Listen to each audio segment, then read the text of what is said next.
The commemorative plaque from the Secretary of Defense, thanking me for my service during the Iraq logistics crisis, hit the floor with a metallic clang as Sophie from HR dropped the cardboard box on my desk. I watched the corner chip off, same way my 21-year career just had. "He's got an MBA," Sophie said, not looking me in the eye while gesturing toward the kid standing in my doorway. "You'll understand. My name is Austin Patterson, though everyone calls me Ace. I'm 47 years old, and I just got fired from a job I'd held longer than some people have been alive. The kid in my doorway wore a suit that probably cost more than my monthly truck payment. Hell, probably more than my mortgage payment too. And that's saying something since my wife Jenny and I are still paying off the house we bought when we thought job security actually meant something. "Cameron Walsh," he announced, sticking out his hand like we were meeting at a country club. "Wharton MBA, summa cum laude. The board is excited about bringing innovative approaches to regulatory management." 21 years. 21 years I'd kept Alpine Industrial Solutions compliant with every agency from OSHA to the EPA. I knew which inspector liked his coffee black with 2 sugars, never packets. I'd attended retirement parties for federal regulators I'd worked with since Bush was president. The first Bush. I'd built relationships that kept this company from getting shut down more times than I could count.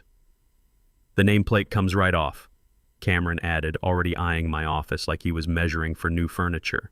"I've got some ideas about modernizing this space. Maybe some contemporary art. Update the whole vibe." The whole vibe. This kid was talking about vibes while I was thinking about how I was going to tell Jenny we might have to delay our daughter Sarah's college payments again. She's a junior at Colorado State studying engineering, and we'd already borrowed against the house once to keep her there. Without saying a word, I opened my desk drawer and pulled out my leather portfolio. The one with 21 years of personal notes on every regulator, every inspection pattern, every relationship I'd built. Personal observations that weren't in any company database because I'd learned them over beers after long inspection days, or at retirement parties, or during those casual conversations that happen when you've earned someone's trust over 2 decades. I set it in the box next to the family photos Sophie was awkwardly collecting. The picture of Jenny and me at our 20th anniversary dinner, Sarah's high school graduation photo, my Navy unit from Desert Storm. Most of those guys scattered across the country now, but we still keep in touch. "Multi-agency inspection starts at 4 p.m., I said quietly, checking my watch. "OSHA, EPA, and DOT. Joint operation." Sophie looked up from packing my coffee mug, the one Sarah had made me in high school pottery class with "World's Best Dad" painted in uneven letters. "We'll handle it, will you?" I asked. "Deputy Director Torres is leading today's team. His son Jason just deployed to Afghanistan for his 2nd tour. His wife Maria's been dealing with breast cancer treatments at University Hospital. He takes his coffee black with exactly 2 sugar cubes, not packets. And he expects whoever runs compliance to know the updated protocols his department released 3 weeks ago regarding multimodal transportation safety." Cameron laughed. Actually laughed. "I memorized the entire regulatory framework during my onboarding week. Plus, I've got digital access to all the latest updates. I think I can handle a routine inspection." I picked up my security badge, the one I'd worn every day for 21 years, and dropped it on top of the box. The small metal clink seemed to echo in the suddenly quiet office. "Good luck with that," I said, and walked out. The entire floor went dead silent as I passed. Janet from accounting covered her mouth with her hand, looking like she might actually cry. Wade from operations stared at his shoes. Melissa from procurement just shook her head. Nobody said a word. Not one person spoke up for the guy who'd kept their jobs safe for over 2 decades, who'd made sure this company never faced the kind of violations that could shut us down permanently. I understood why they stayed quiet. Everyone's got mortgages, car payments, kids to think about. In this economy, you don't stick your neck out for someone who's already been chopped. Still stung, though. By 3:30, I was sitting in my F-150 in the parking lot, watching government vehicles pull up to the building. 3 black SUVs and a sedan. That was Torres' full inspection team, which meant this wasn't routine at all. This was serious. Rain started hitting my windshield as my phone buzzed with panicked texts from former colleagues.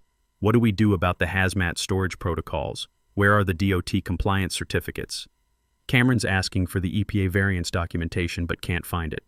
I didn't respond. Let them figure it out. Let Cameron put that Wharton MBA to work. At 3:52, Preston Caldwell's assistant came running out the front doors like the building was on fire. scanning the parking lot with desperate eyes.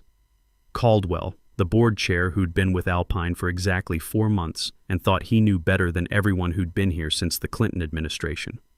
When she spotted my truck, she ran across the wet pavement in her heels, splashing through puddles like some kind of corporate disaster movie. I rolled my window down just enough to hear her gasping for breath.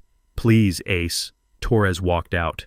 He refused to even start the inspection. Cameron tried showing him his diploma, and Torres just turned around and left. Said he wouldn't waste federal resources on amateur hour. The CEO authorized me to offer anything. Anything.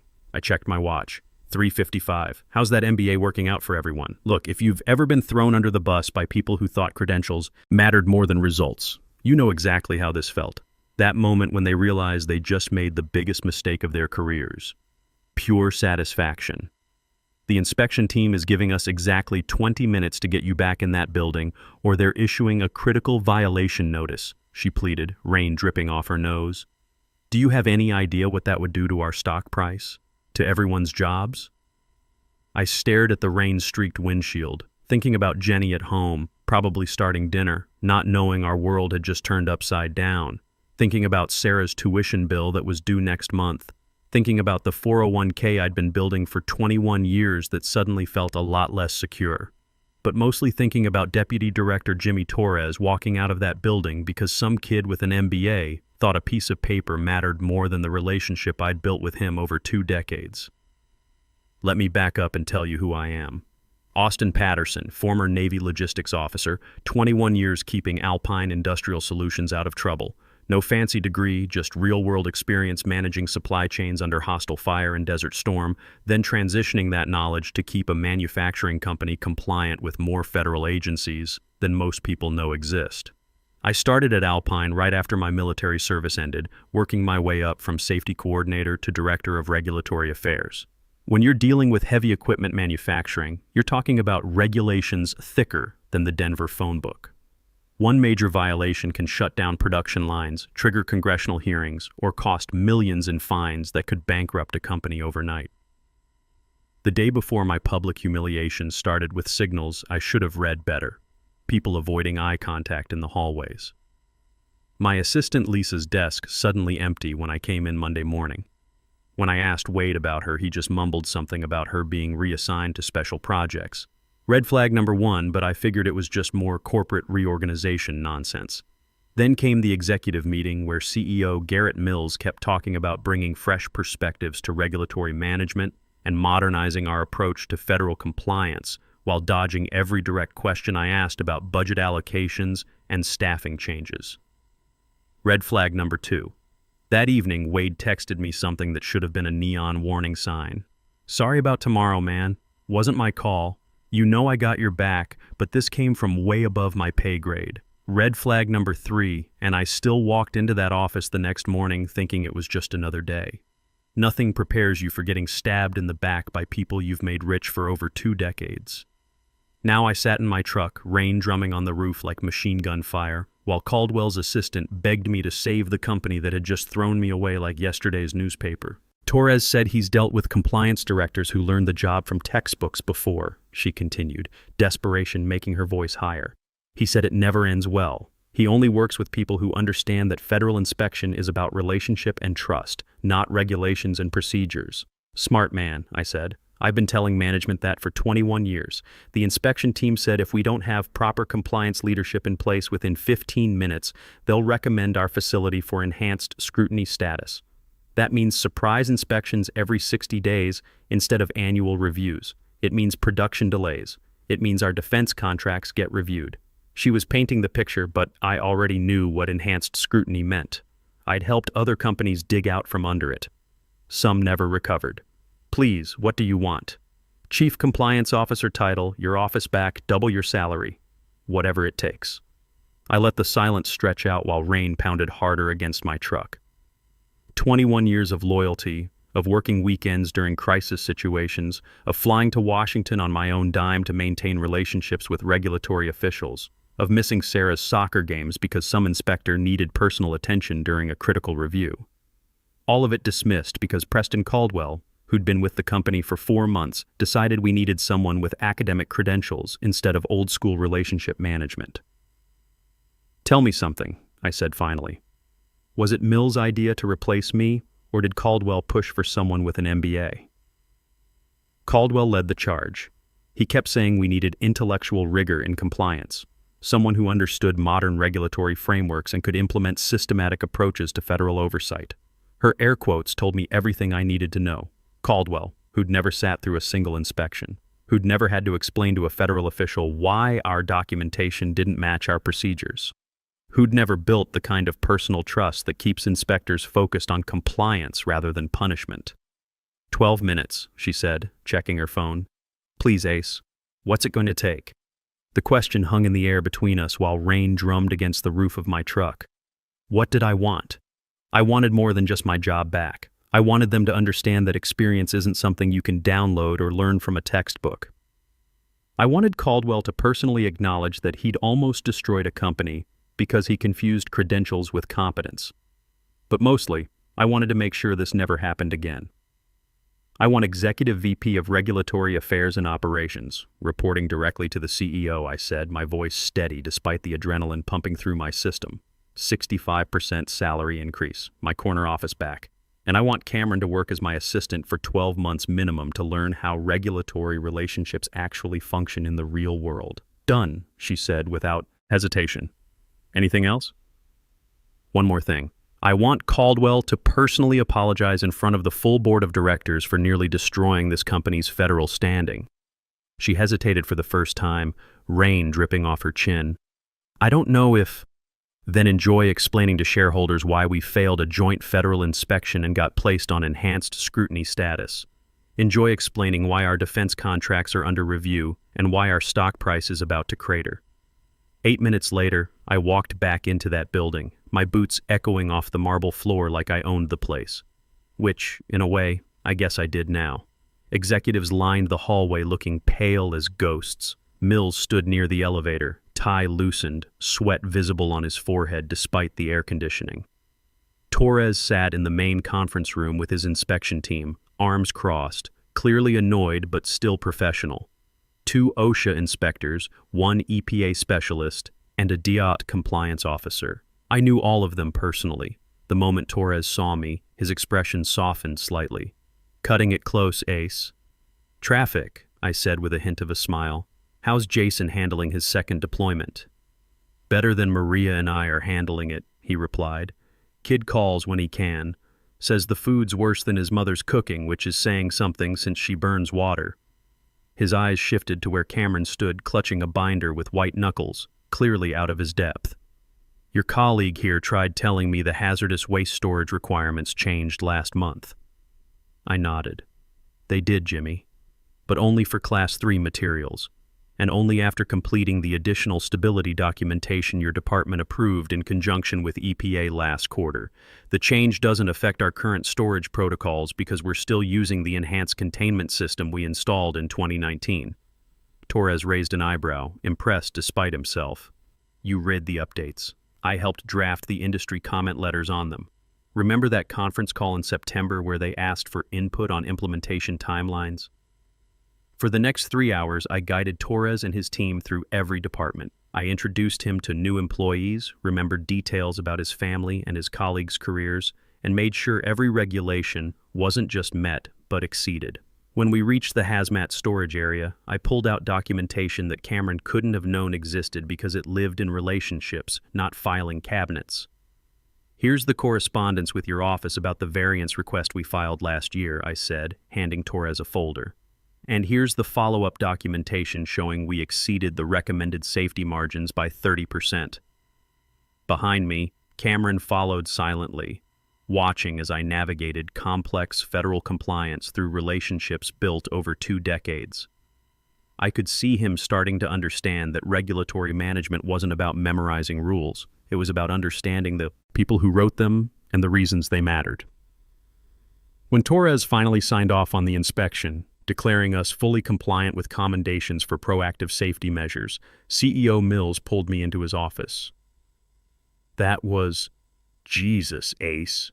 You're irreplaceable, he said, slumping into his chair like he'd aged 10 years in one afternoon.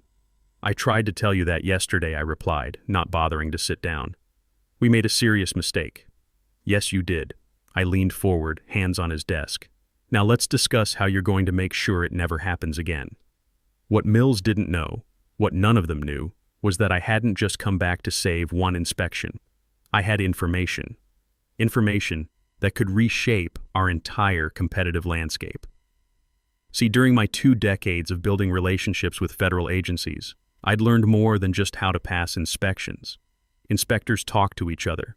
They share concerns about companies they've reviewed. They discuss patterns they've noticed across the industry. Over the past 6 months, through casual conversations and industry contacts, I'd been hearing disturbing things about our 3 biggest competitors. Companies that had been undercutting our bids, winning contracts with suspiciously low overhead costs. That evening I made some phone calls, called in some favors, asked some careful questions. By the next morning, I had a clearer picture of what was happening in our industry. Alpine's biggest competitors, Rockwell Manufacturing, Titan Industries, and Consolidated Equipment, had been systematically cutting corners on safety protocols while paying off mid-level regulatory officials to overlook violations. I spent the next 2 weeks quietly gathering evidence, using relationships I'd built over 21 years to piece together a pattern of corruption that went deeper than anyone suspected. Phone calls to inspectors I'd worked with in other regions, conversations with federal officials who trusted me enough to share their concerns. Meanwhile, I brought Cameron to every regulatory meeting, every inspector consultation, every compliance review. Despite my initial skepticism, the kid was actually sharp when he stopped trying to impress everyone with his MBA and started paying attention to how things actually worked.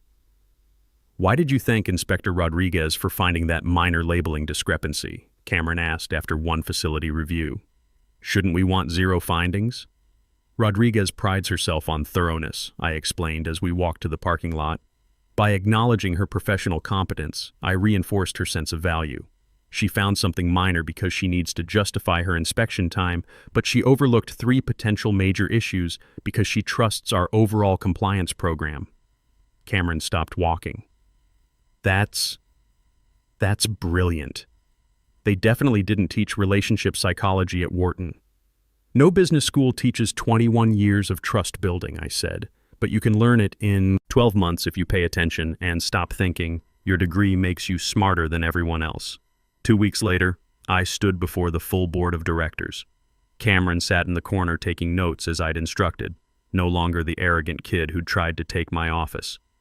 Caldwell approached the podium looking like he was facing a firing squad. "I want to formally apologize to Executive Vice President Austin Patterson," he began, each word clearly painful. "My decision to replace him was made without understanding the critical value of institutional knowledge and relationship management in regulatory affairs. It was a significant error in judgment that nearly cost this company millions in fines and could have destroyed our federal contracting status." I nodded professionally, the picture of gracious acceptance. But inside, I knew this was just the opening act. "Thank you, Preston," I said, standing to address the board. "Now, let's discuss some information that's come to my attention regarding industry practices that could significantly impact Alpine's competitive position." I activated the presentation screen, displaying a chart showing compliance violation rates across our industry. As you can see, Alpine's violation rate is substantially lower than our competitors. But there's something interesting in these patterns. The next slide showed inspection frequency data. Notice that our 3 main competitors, Rockwell Manufacturing, Titan Industries, and Consolidated Equipment, have remarkably few surprise inspections despite having higher violation rates when they are inspected. Board members exchanged confused glances. Mills leaned forward. "What are you suggesting?" "I'm not suggesting anything. I'm presenting evidence." I clicked to the next slide, showing financial transactions and personnel records that had taken me 3 weeks to compile through my network of federal contacts. These companies have been systematically bribing mid-level regulatory officials while cutting safety corners to underbid us on federal contracts. The room erupted in overlapping questions and shocked murmurs.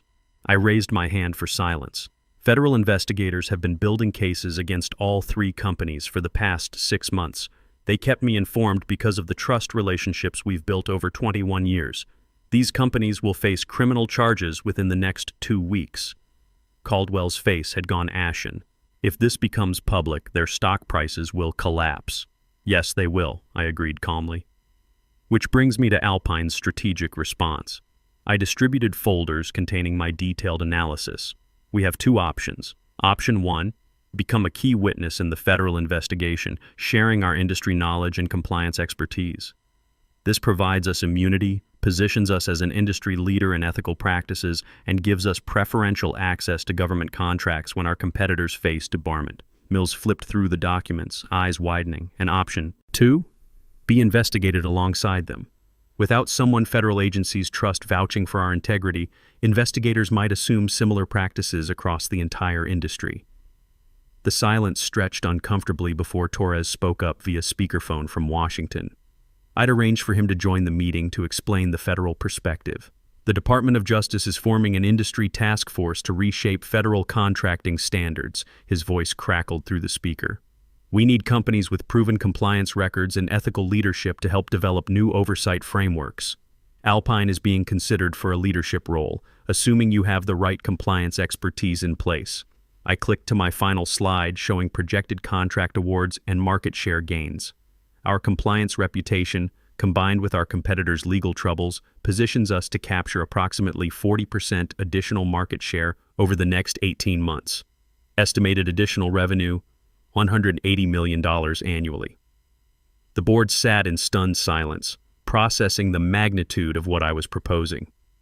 This restructuring plan, I continued, tapping the folder, expands our compliance department, establishes an ethics committee reporting directly to me, and creates industry advisory positions that will give us unprecedented influence in federal contracting standards. Mills looked like he was doing complex math in his head. Austin, this would fundamentally change our position in the industry. Yes, it would. The same way nearly losing our federal compliance status would have fundamentally changed our position yesterday. 3 weeks later, news broke about the federal investigation. As predicted, our competitors' stock prices collapsed as violation details became public. Rockwell Manufacturing faced bankruptcy within a month. Titan Industries lost all federal contracts. Consolidated Equipment's board voted to restructure under federal supervision. Alpine Industrial Solutions, positioned as the whistleblowing company with model compliance systems, saw our stock price increase 31% over 2 weeks.